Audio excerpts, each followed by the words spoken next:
Alors je m'étais essayée à la peinture l'année dernière, à la peinture à l'huile. Et c'était la première fois que j'en faisais. Et c'est un médium que je connaissais pas tant. Et j'avais vraiment envie de réessayer avec la supervision d'un professionnel. Et surtout d'apprendre parce que c'est vraiment particulier. On manipule des produits qui sont assez toxiques, des huiles. On doit un peu comprendre comment la peinture elle fonctionne. C'est pas du tout pareil que l'acrylique. Et moi d'habitude je travaille toujours avec l'acrylique. Et du coup je voulais savoir comment je pouvais un petit peu expérimenter la peinture à l'huile. Et je me suis dit que l'eau ce serait plutôt pas mal étant donné que il y a plein de mouvements, qu'il faut vraiment comprendre ce qu'on peint et qu'il y a plusieurs nuances et savoir un peu comment les mélanger, tester les dégradés, tous les trucs comme ça. Très honnêtement, c'est plus de prendre confiance en mon geste. J'ai du mal à vraiment aller dedans et j'ai du mal à me dire que je peux rater. Mais au final, surtout avec ce médium, on peut pas rater en fait, c'est pas possible. Du coup, c'est hyper intéressant de justement pouvoir un peu toujours retravailler, pour un peu...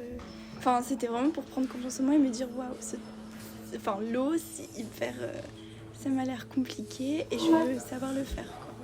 Et du coup, c'était plus pour me prouver que si je prends confiance, ça ira tout seul.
Donc, première partie, ébauche de la brèche, comme son nom l'indique, des couleurs violacées, donc un mélange de bleu, blanc et rouge, qui donne des nuances, des valeurs profondes, assez violacées, que j'applique avec une brosse quart de pouce, ensuite avec une éponge humide, je vois.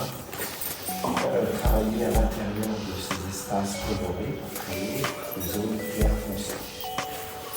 L'éponge légèrement humide nous permet de créer ces espaces clairs foncés qui sont au préalable l'identification d'une brèche. La brèche étant la partie veinée du marbre. Donc là, au fur et à mesure, je touche plusieurs couleurs. Là, je me rends compte que c'est un petit peu clair. Foncé, c'est l'action de prendre de couleurs intenses. L'intérêt étant de placer des marques, c'est-à-dire des zones contrastées par rapport au fond gris et blanc. Et voilà, ce travail-là est ce qu'on appelle une gauche.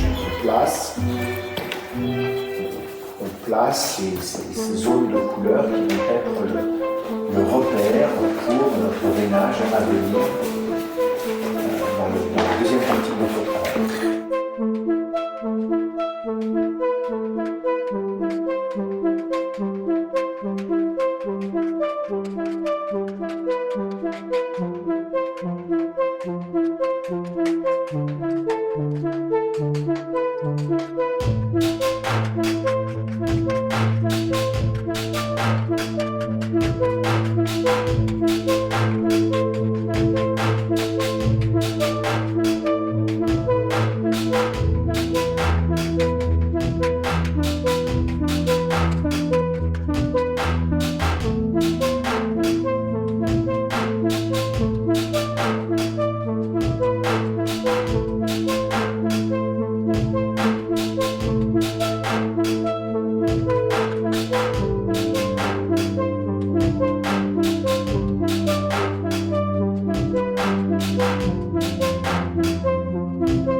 La première, j'ai fait quelque chose d'assez grossier où je plaçais vraiment les valeurs parce que, comme on le voit sur l'image que j'ai choisie, c'est extrêmement contrasté.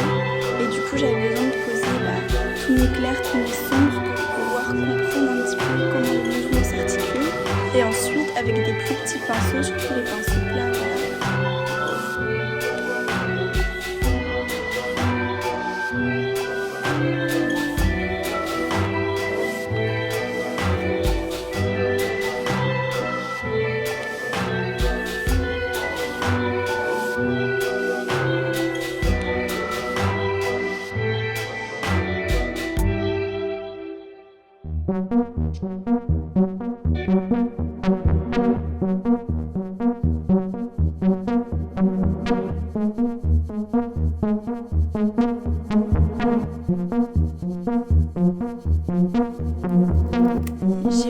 pinceaux qui étaient un petit peu plus épais, un petit peu plus larges. Et là, je fais des pinceaux, j'utilise plutôt des pinceaux qui ont des poils fins, plus courts et qui soit sont à bout carré ou soit sont très étirés.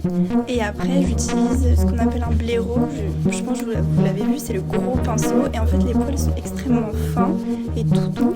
Et du coup, quand on passe sur l'eau, c'est comme si tout se floutait en fait. Et du coup, ça donne une vraie cohésion visuelle en fait. Et du coup, j'apprends, je connaissais pas trop le blaireau et là je teste.